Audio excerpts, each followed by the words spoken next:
Alors dans la vidéo précédente, on avait vu comment trouver les valeurs propres puis les vecteurs propres associés à une matrice de 2. Et dans cette vidéo, on va essayer de faire la même chose dans un cas qui est un petit peu plus compliqué parce qu'on va prendre une matrice 3-3. Ce qu'on avait vu dans les vidéos précédentes, c'est que lambda est une valeur propre, propre, si et seulement si et seulement si le déterminant de la matrice lambda identité moins A est égal à 0. Et on va utiliser ici cette équivalence pour trouver les valeurs propres de cette matrice A ici. Donc la première chose à faire, ici on est dans R3, du coup lambda fois l'identité, c'est égal à quoi? C'est égal à la matrice, où en fait, sur la diagonale, au lieu d'avoir des 1, on va avoir des lambda, et partout ailleurs, on va avoir des 0. Donc on va avoir lambda 0, 0, 0, lambda 0, 0, 0, lambda. Ça c'est ma matrice lambda fois l'identité dans R3.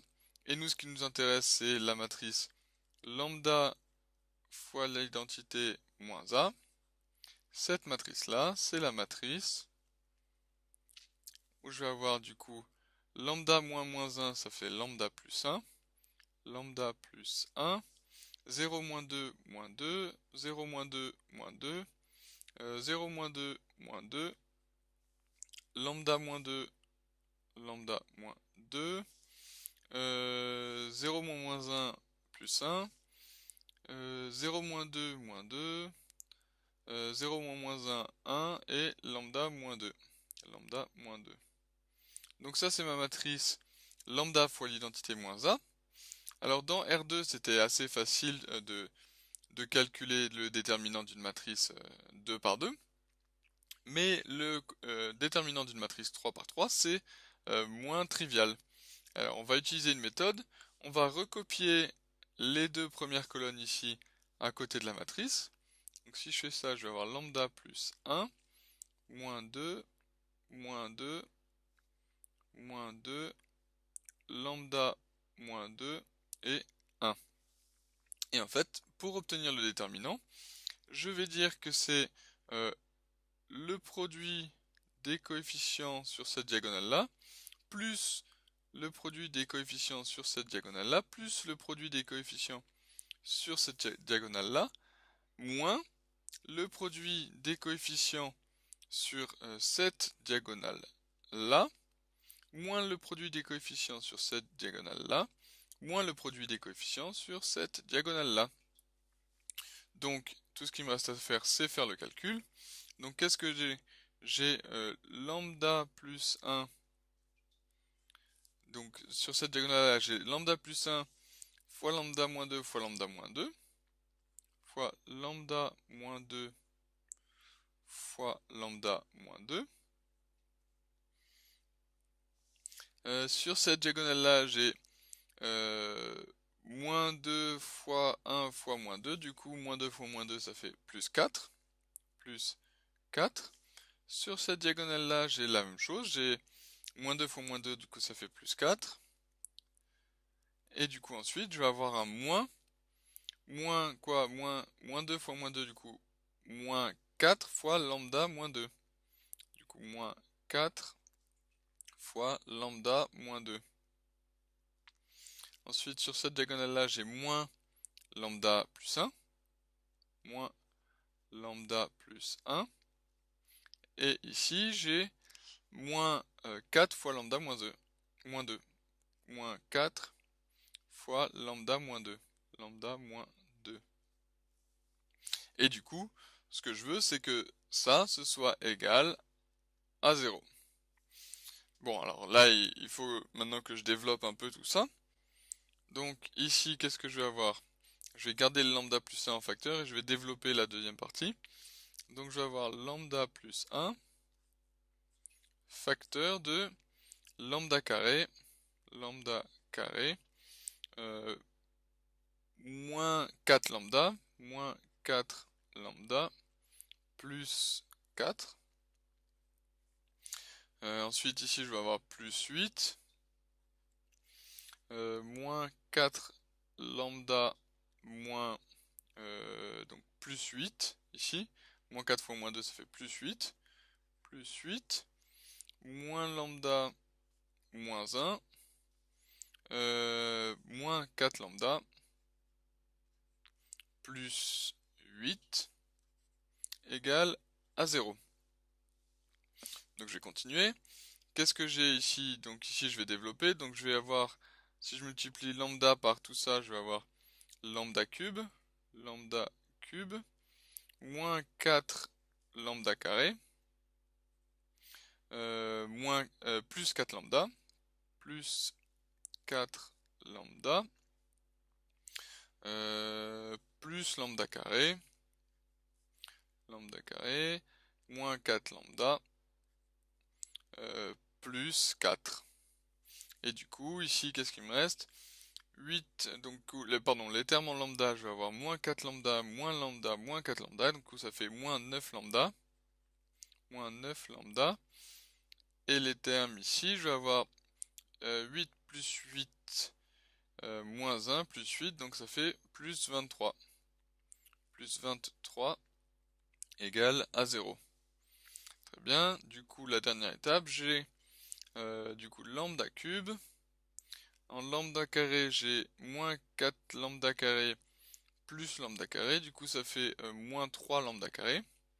Moins 3 lambda carré. Les termes en lambda, j'ai plus 4 lambda, moins 4 lambda, du coup ça s'annule. Il me reste moins 9 lambda, moins 9 lambda. Et les termes constants, j'ai plus 4 plus 23, du coup ça me fait plus 27. Plus 27 égale à 0. Donc ça c'est ce qu'on appelle le polynôme caractéristique de ma matrice A. C'est du coup une équation du troisième degré. C'est pas facile forcément à résoudre, mais ce qu'on sait c'est que les racines de cette équation sont forcément des diviseurs de 27. Du coup, qu'est-ce qu'on a? On a 1, 3, 9 ou 27. Du coup, ce qu'on peut faire, c'est juste essayer ces racines et voir si elles fonctionnent. Donc si on prend comme racine 1, qu'est-ce qu'on a? On va avoir 1 au cube, ça fait 1, moins 3 fois 1 au carré, du coup ça fait moins 3, moins 9 fois 1, du coup ça fait moins 9, plus 27, et ça c'est différent de 0, du coup 1 n'est pas racine de cette équation. Si on prend 3, qu'est-ce qu'on a? Alors 3 au cube ça fait 27, moins 3 fois 9, du coup ça fait moins 27,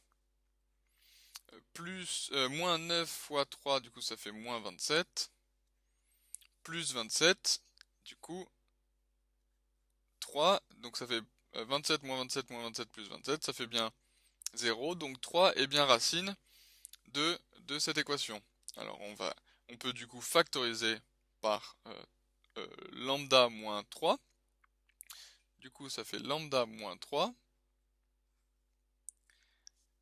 et alors pour savoir ce qui me reste, ça peut paraître un peu compliqué, mais qu'est-ce qu'on va avoir? On va avoir un terme en lambda carré, forcément.